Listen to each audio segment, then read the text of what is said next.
2004-2015 12 yıl içerisinde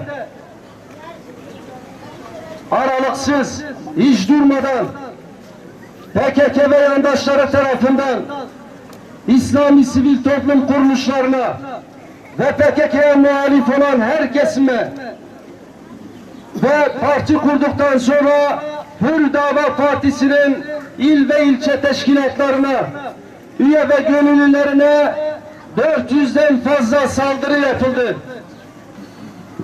Ve bu saldırıların failleri ne yazık ki bir iki olay dışında yakalanmadı.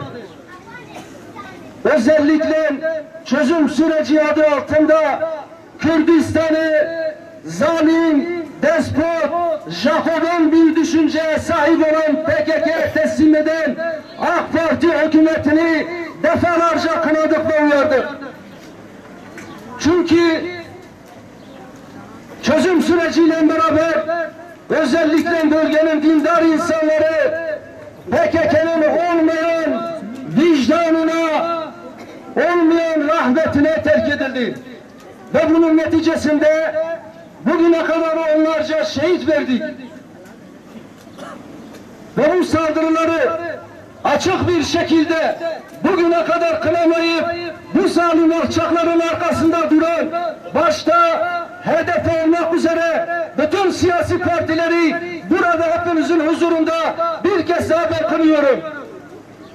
Kürt halkının huzuru için, barışı için hiçbir şekilde olumlu adım atmayan bu zalimler var olduğu günden ta bugüne kadar halkımızın huzursuzluğu için, halkımızın arasına barış gelmemesi için ellerinden gelen bütün gayreti göstermişlerdir. Ve bu son yapmış oldukları alçakça saldırılarla da bazı şeyler hedeflemişlerdi. Ama Allah'a hamdolsun hile ve tuzakları sınırlı kaldı. Başlarına geçirildi. Ve elbette bundan ibret alması gerekenler yıllardır 4 parça Kürdistan'da bütün Kürtlerin başına bela olan PKK'ye bütün Kürtlerin ve Türkiye halkının dur deme zamanı gelmiştir. İran Kürdistan'ında, Güney Kürdistan'da, Rojava'da ve Kuzey Kürdistan'da bütün muhaliflerine saldırı yapan, onları şeytanlaştırmaya çalışan bir örgüt varsa o da PKK'dir. Tekbir! Allahu Ekber! Tekbir! Allahu Ekber! Tekbir! Allahu Ekber! Zalimler için yaşasın cehennem! Zalimler için yaşasın cehennem! Zalimler için yaşasın cehennem! Zalimler için yaşasın cehennem! Değerli kardeşlerim, bu zalimler özellikle son 30 ayda partimizin ve İslami STK'ların üye ve gönüllerine bilerek tertipli saldırılar gerçekleştirdiler. En sonda Şehit Aytaş Baran kardeşimizi şehit ettiler. Bütün bu baskılara rağmen bu halkın huzurunun bozulmaması için, silahların susması için, halkımızın saadeti için hep sağduyu çağrısında bulundu. Öldürülmemize rağmen, iş yerlerimiz yakılmasına rağmen, il ve ilçe teşkilatlarımız kundaklanmasına rağmen, cami ve medreselere alçakça saldırılar yapılmasına rağmen, bütün bu yapılan saldırılara karşı hep sabrettik ve sağduyu çağrısında bulunduk. Ve hatta bu olayın olduğu ilk gün genel başkanımız da yine herkesi sağduyuya çağırdı. Ama bu zalimlere her zaman olduğu gibi arka çıkan DTK, HDP ve PKK ne yaptı? Tam aksine bu zalimlere sahip çıktı. Ve her saldırdıkları olaylara provokasyon diyerek işin içinden sıyrılmaya çalıştılar. Ama artık sıyrılamıyorlar. Bugüne kadar onları destekleyen özellikle aydın entelektüellere bile artık yapmış oldukları saldırıları meşrulaştıramıyorlar ve anlatamıyorlar. Bundan dolayı eğer siz sadece Kuzey Kürdistan değil, 4 parça Kürdistan'da Kürt halkının geleceğini, huzurunu ve varışını istiyorsanız yapmış olduğunuz bu saldırılardan ve usluplarınızdan vazgeçin. Bunların hiçbiri size bir fayda sağlamayacaktır ve sağlamıyor da. Ayrıca muhalif olarak gördüğünüz kesimlere karşı şantaj, tehdit, kaçırma eylemlerini lanetleyin.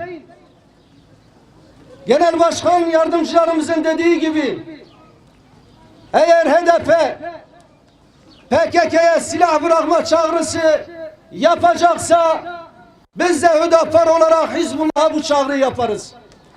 Ama sizin elinizde silah olacak, her türlü imkan olacak, Müslümanları kurbanlı koyun gibi göreceksiniz. Ondan sonra diyeceksiniz ki kendinizi savunmayın. O dönem geçti.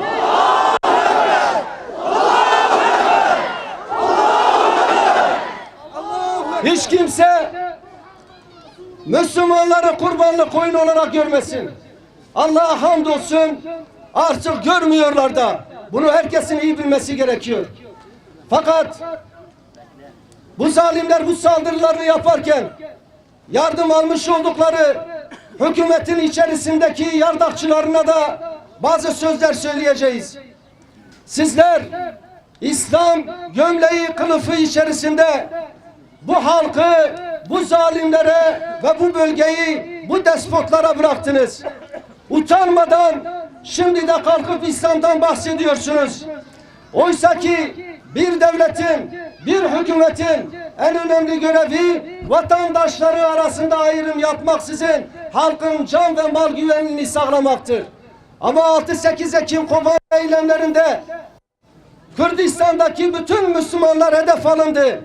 Vahşice, canice, barbarca insanlar katledildi. Kimse bunlara dur demedi.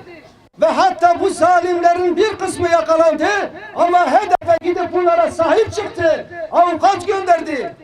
Şu anda da gözaltına alınıp tutulanlar şehit kardeşimizin katillerine avukat göndermiş bulunmaktadırlar. Hani diyordunuz bunlar provokatördürler. Provokasyon yapıyorlar. Onlara sahip çıkmayacağız diyordunuz. Nerede kaldı bu söylemleriniz? Kameraların karşısına çıkıp Türkiye kamuoyunu utanmadan kandırıyorsunuz. Em ji bona rızaate, ji bo hakimiyeta dinete, ji bo hakimiyeta emru nehyete, ji bo hakimiyeta şeriata te em ketine vere. Ya Rabbi te deste alikariye ji me nekşînî. Ya Rabbi te alikariya ve cemaata ha bikî. Ya Rabbi ev cemaata ha dixwaze ku dirayate de bimeşe. Ya Rabbi te alikar bijêre. Ya Rabbi te tamamê Müslümanê dîniya jî şiyar bikî. Ya Rabbi te besiretekî bidî wana temama.